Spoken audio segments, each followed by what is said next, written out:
अज्ञात लड़का भाग 12 अननोन गाय पार्ट 12।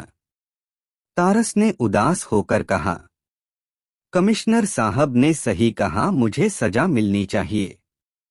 मैं आत्मसमर्पण करने के लिए कमिश्नर के कार्यालय जा रहा हूं।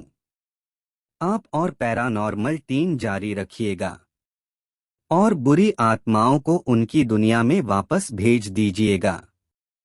अलविदा। इतना कहकर तारस मुड़ जाता है और 2 कदम चलता है। उसी वक्त चैतन्य तारस को रोक लेता है। चैतन्य ने तारस को रोकते हुए कहा, रुको रुको, सबसे पहले तुम नहीं जानते थे बक्से में क्या था, और अब तुम हमारी मदद कर रहे हो। और तुमने गलती से गलती कर दी और तुमने इसका प्रायश्चित किया और वापस आए और हमारी मदद करने के लिए उस अनजान सी जगह में घुसे जहां तुम अपनी पूरी याददाश्त खो सकते थे। मुझे और पैरानॉर्मल टीम को तुम्हारी मदद की जरूरत है। तारस ने चैतन्य की तरफ मुड़कर कहा, ठीक है, अगर आप कह रहे हैं, मैं आपकी मदद करूंगा। चैतन्य ने तारस के कंधे पर हाथ रखकर कहा, धन्यवाद, और चिंता मत करो, हम तुम्हारी रक्षा करेंगे। इसके पीछे कौन है? कमिश्नर साहब ने मुझे पैरानॉर्मल टीम के साथ जांच शुरू करने और पता लगाने का आदेश भी दिया है। तारस ने मुस्कुराकर कहा, शुक्रिया, लेकिन पैरानॉर्मल टीम क्यों? आप जानते हैं, मुझे पता है, और वो भी जानता है। इसके पीछे कौन है? चैतन्य ने कहा, हाँ, लेकिन हमें नहीं पता किस तरह की तकनीक उस यंत्र को बनाने के लिए इस्तेमाल किया गया है। शायद पैरानॉर्मल ऑफिसर हमारी मदद कर सके। तारस ने पूछा, लेकिन कैसे? चैतन्य ने कहा, यह यंत्र आत्माओं की दुनिया का दरवाजा खोलती है। पैरानॉर्मल टीम हमें बता सकती है इस मशीन के लिए किस प्रकार की तकनीक का उपयोग किया गया है। तारस ने पूछा, लेकिन तकनीक के बारे में क्यों पता लगाना है? चैतन्य ने कहा, क्योंकि हमारे पास यंत्र का आधा हिस्सा है। मैंने जांच के लिए वैज्ञानिकों को यंत्र का आधा हिस्सा भेजा और उन्होंने हमें बताया वो यंत्र को फिर से बना देंगे, लेकिन हमारे पास तकनीक नहीं है और वो नहीं जानते किस तकनीक का उपयोग किया गया है। इस दौरान ट्रॉय के नए अड्डे में ट्रॉय आता है। ट्रॉय ने पूछा, तो काम कैसा चल रहा है? चंपक ने ट्रॉय की तरफ मुड़कर कहा, बहुत ही जल्द हम इस यंत्र को फिर से बनाने वाले हैं। हम भाग्यशाली हैं, हमारे पास उस यंत्र का आधा हिस्सा है। ट्रॉय ने खुश होकर कहा, ये बहुत अच्छी बात है। कुन्नी ने कहा, सर, एक और बात, मंत्री और कमिश्नर ने पैरानॉर्मल टीम भुलवाई है। ट्रॉय ने कहा, ओह नो। कुंकू ने पूछा, क्या हुआ सर? ट्रॉय ने कहा, कुछ नहीं, बस इस यंत्र को पूरा करिए। जल्द से जल्द ये यंत्र तैयार हो जाना चाहिए। अरे नहीं, अगर पैरानॉर्मल टीम को वो बक्सा मिला तो सब कुछ बर्बाद हो जाएगा। गड़ा ने चैतन्य के केबिन में अंदर आकर कहा, सर, पैरानॉर्मल टीम आ गई है। चैतन्य और तारस उसी वक्त अपनी कुर्सी से खड़े होकर चैतन्य के केबिन से बाहर निकल जाते हैं। उनको देखकर पैरानॉर्मल अधिकारी अपनी जगह पे खड़े हो जाते हैं। चैतन्य ने सभी पैरानॉर्मल अधिकारी से कहा, आप सबको शुभ प्रभात। कमिश्नर साहब चाहते हैं आप सब और मेरी टीम एक साथ काम करना शुरू कर दे। पल्लव पैरानॉर्मल अधिकारी ने कहा। हाँ, हम जानते हैं। तो हमें बताइए आप क्या जानते हैं? चैतन्य ने कहा।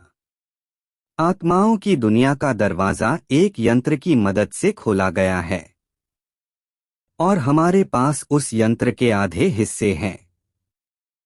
हमें बस उस तकनीक की जरूरत है जिससे उस यंत्र को बनाया गया है ताकि हम सभी आत्माओं को उनकी दुनिया में वापस भेज सके। पल्लव ने कहा। ओके सर, चैतन्य ने सोचकर कहा। एक और बात, हमें एक नोट मिला है। पल्लव ने पूछा। क्या आपने उस नोट को पढ़ा है? चैतन्य ने कहा। नहीं, अभी तक नहीं। हम बस उस नोट को पढ़ने ही वाले थे। तभी कमिश्नर साहब का फोन आ गया। पल्लव ने कहा। ठीक है, उस नोट को लाइए। मैं उस नोट को अब सबके सामने पढ़ूंगा। चैतन्य अपने एक हवलदार को अपने केबिन में भेजता है और उससे वो नोट मंगवाता है। 2 मिनट बाद हवलदार वो नोट लाकर पल्लव को पकड़ा देता है। हवलदार से नोट लेकर पल्लव उस नोट को पढ़ना शुरू करता है।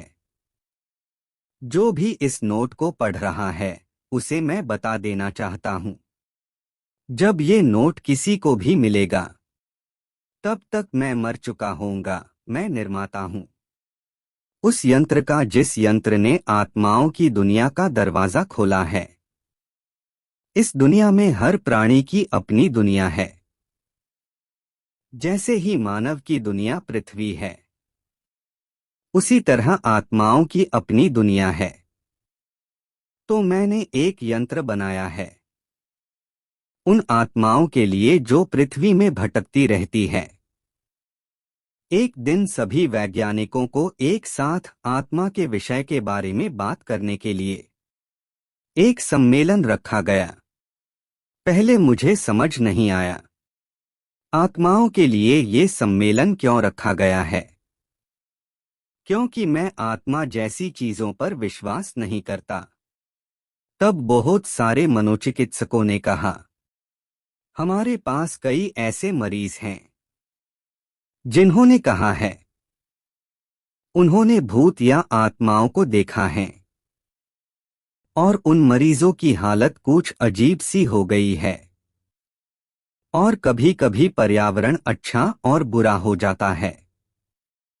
फिर हमने पैरानॉर्मल अधिकारियों को बुलाया, फिर हमने उन्हें सब कुछ बताया।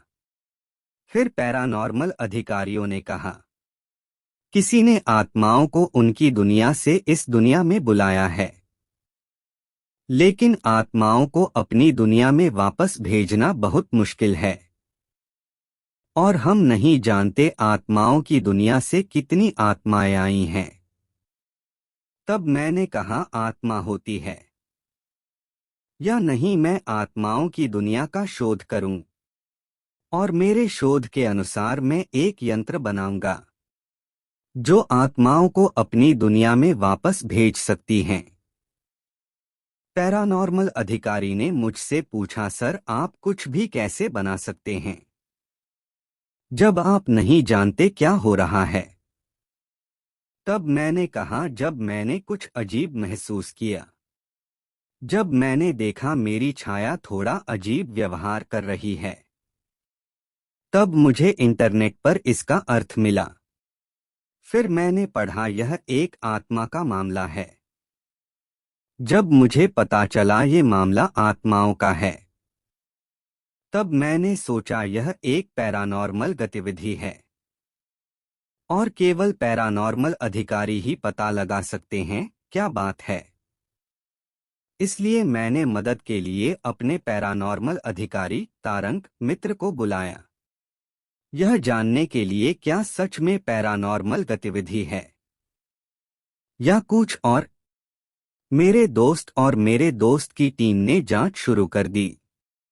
हमने वहां से जांच शुरू कर दी। जहां मेरी छाया अजीब तरह से व्यवहार कर रही थी। तारंक ने सचेत से कहा, यदि ये पैरानॉर्मल गतिविधि है तो हमें यह पता लगाना होगा यह कितना पैरानॉर्मल है। सचेत ने कहा, मेरे दोस्त ने अपने असाधारण यंत्र का इस्तेमाल किया। उन्होंने कहा, सुई ने एक पैरानॉर्मल गतिविधि का पता लगाया है। पूरी कहानी प्रतिलिपि पर पढ़े, इंस्टाग्राम पर फॉलो करें।